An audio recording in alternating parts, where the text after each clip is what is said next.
Hi, my name is Bruno Guicardi, and I invite you today to learn a little bit more about CI&T, the company that I helped create in 1995 when the internet was just starting. Back then, my co-founders and I had the vision to help companies understand and capture the business opportunities that the new digital world was bringing about. The so-called digital transformation is the sole thing we have dedicated ourselves and have done in these 25 years, and really accumulated a lot of lessons and expertise about it. We feel very fortunate to work with the world's largest organizations in their digital transformation challenges, and feel very proud not only by the top of the industry Net Promoter Score they continuously give us, but most importantly, by the trust they continue to put in us and the long and growing nature of our relationships. This, actually, has been the fuel of our fast-paced growth. We have been growing more than 30% year over year in the last many years. And that, in turn, helps us create the opportunities for our own employees to grow their careers and keep rewarding us with their loyalty, creativity, and engagement. We are now 3,000 strategists, designers, and developers supporting clients in all continents. And I have to say that for a company that started with only 3 people, it feels really special to reach this 3,000 people milestone this year. Although we have a global footprint and scale, we have a very consistent approach to digital transformation. We understand each client's specific needs and meet them where they are. We adapt our expertise across technology, processes, and culture change and apply them to opportunities where we can create more business impact for our clients and help them achieve their goals of creating better integrated experiences for their customers, to be more innovative and agile, to revamp business models leveraging digital capabilities, among others. If it doesn't seem easy, it's because it's not. Even more so because our financial services clients are some of the biggest and more complex organizations in the world. They have tens of thousands of employees, and they have hundreds, sometimes thousands, of legacy applications.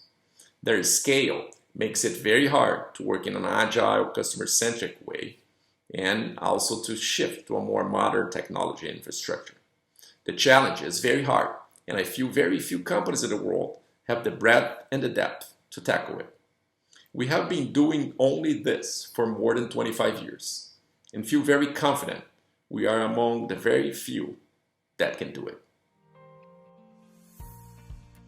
CI&T is in a unique position because we're at the intersection of financial services and the fintechs that are driving innovation in the industry. We've always believed in this space more than any others that we're always in a state of constant change. And through the next several years, it'll always move in a more rapid fashion. What we're seeing is from idea to working tech takes months now, not years. These are the trends that we expect to see in 2021. Open banking will be the Pandora's box of customer experience, but in a good way. Although created through regulations for banks in Europe, we will start to see a rapid uptake in open banking models globally that have greater implications to the customer experience. Using API's open banking principles, we're starting to see new use cases like comparison services, impacts to know your customer, price savings, product comparisons, and even use cases relative to the new credit scoring models. In fintech, it will be easier to serve the customer without being tied to all the legacy operations and structural models that are tied to most of the banks themselves. This means even more new use cases that are going to be conceived in a faster manner than before. Who benefits? Of course, the customer. And once they see all these new applications that will start to impact their lives, they will want more and expect more. The golden age of enhanced data utilization. What do we mean by that? Well, with the sources of data and the tech to process insights, we have an unparalleled opportunity to use data more intelligently than ever before. Beyond using simple profile information or risk-based models, what we can do is start to marry that traditional and non-traditional data together. This may include lifestyle, psychographic, financial, non-financial, brand, geolocation, and even social media data as well. What's important is combined with the predictive models, we can always understand the customer better, but really now start to project the timing of need. Done well, it becomes one of the most highly personalized communications forms that we can have. The trade-off here is that what is most paramount to the consumer is what we do to safeguard their privacy, as well as ensure that data security is just as important as how we utilize that information. For us, we only have two jobs as fintech providers. One is to safeguard people's money, but also now data, which is their new currency. Once that trust is eroded, there's no do-overs. And lastly, continuing down the path to financial well-being.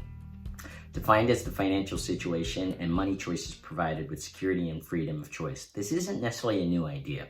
We've seen this before over the years with budget planning and credit monitoring tools. But what's different is coming out of this crisis created by the pandemic next year, we're really reminded about the interlinking relationship between mental health, physical health, and financial well-being itself. For millions of people that will hopefully begin re-employment, it's not just about their bank accounts. It's really now about who can help me, who can help take control over my day-to-day, my month-to-month finances. How do I help create the capacity to absorb the financial shock so that I'm never in this situation again? How do I reestablish my financial goals and create a path to get there? And give me the ability to make financial choices to enjoy life in whatever way I can. Remember, it's not about wealth, but what are the tools that we can provide to help people take greater control of their financial well-being? Specifically in the US, for financial services, it will be the employee side of banking and really how work is done. This has probably been the most ignored part of digital transformation over the past decade, but really since coming out of this pandemic, it really presents a unique opportunity because we've been forced to work different. For fintechs, this means that technology is required to scale the enterprise. What are the use cases to bring greater automation? And ultimately, what are the collaboration tools needed to connect a distributed team to really continue to do the financial systems and controls that we need to work in financial services? Similar to the old idea of customer-facing omnichannel, it will be about employee omnichannel, meaning how do they work at branch, call center, home, or in a manner that best suits the FI and the employee.